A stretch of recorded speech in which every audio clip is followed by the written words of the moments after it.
C'est sur ce toit de la prison centrale de Mimba que les prisonniers révoltés ont pris position.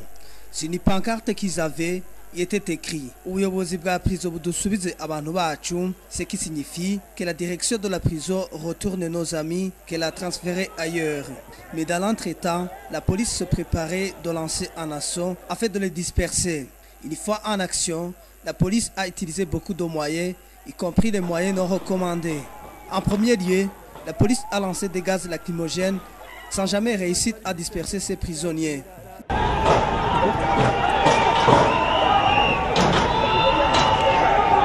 C'est autour du mirador par lequel les policiers voulaient gagner le toit que le combat s'est décidé car les prisonniers ont commencé de lancer des pierres pour éloigner les policiers. Les policiers à leur tour se sont mis à tirer à l'aide des fusils kalachnikov.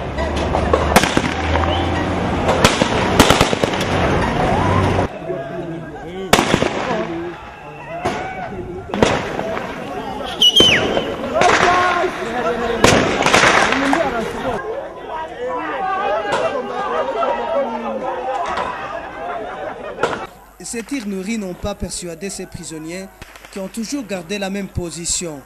Les policiers en uniforme ou en tenue civile ont dû faire la même danse que les prisonniers en procédant au jet de pierres en direction des prisonniers. Une tactique qui a pourtant fini par disperser les prisonniers. C'est ainsi que le combat a changé de place et se déroulait à l'intérieur de la prison, lieu de regard.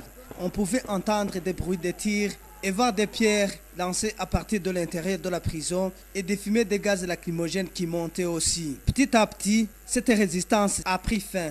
Dans cette place où les prisonniers avaient choisi de faire entendre leur voix, il y a l'aide d'entrée qui a pris longtemps en encourageant le reste de retourner faire la lutte. Il était même devenu insensible au jet de pierres et gaz lacrymogènes des policiers.